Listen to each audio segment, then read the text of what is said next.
Hello, and welcome to Life Balance Coach, where we always ask, how do you go about achieving a balanced life? Now, today's episode, we're going to discuss one method that we can use every day of our lives, and we should, in fact, each and every one of us, and that's the very exercise of meditation. Meditation is the most powerful tool that we can use in our arsenal in order to balance our lives. You may ask how?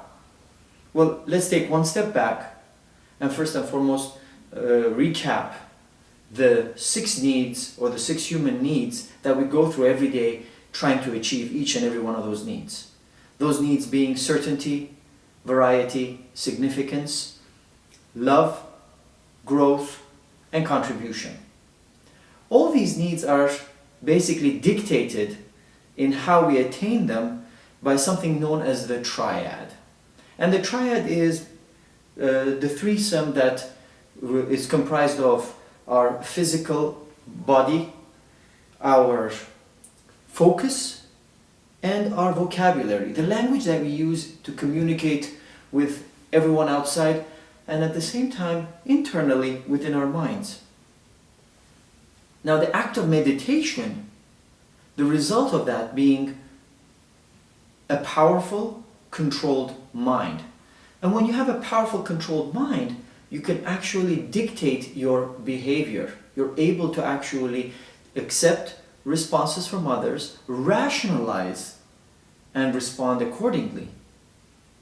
Have you ever wondered why you're sitting at work or you're doing some project at home or something for that matter, some type of work, and yet your mind is wandering all over the place? Or even when you do get into an argument for that matter with somebody, and you walk away wondering what the issue of the argument was about, unknown to you. And you've realized that during the argument that your focus was completely off base.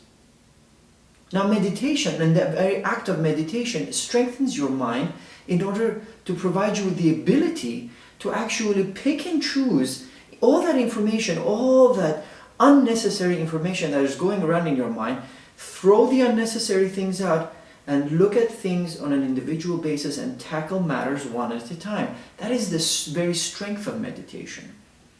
So, I had the fortune of recently speaking with a monk who described to me how to meditate, because it really was difficult for me. I would begin sitting in the notion of meditation, I would be concentrating on my breath, and then my mind would wander literally within 30 seconds, and I would struggle to bring it back, and it just wouldn't work. And then I would give up. However, the monk told me one simple act which truly benefited me. And that is, when you go into a state of meditation, your objective is to be in the present. So the whole notion of saying concentrate on your breath is to be in the present, to not allow other distracting thoughts to come into your mind, to always be in the present. Concentrate on the breath, in and out. But when you do experience a shift in thought, when you do experience your mind starting to wander, go with the thought. Do not fight that thought.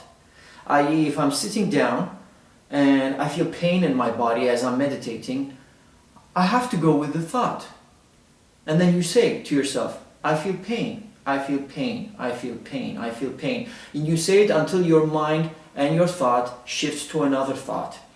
And as it shifts to another thought, you move on to that thought and you state it again. Repeat it over and over. My leg is hurting, my leg is hurting, my leg is hurting. Hurt, pain, hurt. Until such time as no more thoughts come into your mind. At which point you go back to the original meditation on the breath.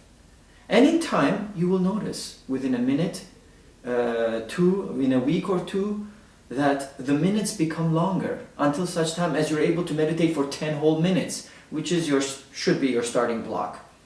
And once you attain that, you can extend it. 10 minutes becomes 20, it becomes 1 hour. And if you can do that every day, you will strengthen your mind immensely. Keep one thing in mind. The very elite in society have this knowledge, have this understanding. And for those who have actually achieved something without this knowledge and without this understanding, we're actually practicing it without knowing it. But for the rest of you, it is best that now you have this information to begin practicing it, to strengthen your mind so that you can tackle the everyday much more easily, much more concisely, and in a better way. I hope this lesson has helped you. Tune in for many more lessons to come. Give us your feedback. Let us know how we're doing things. And if you would like to see an issue tackled on this show, let us know about that. Thank you very much and have yourselves a wonderful day. Take care.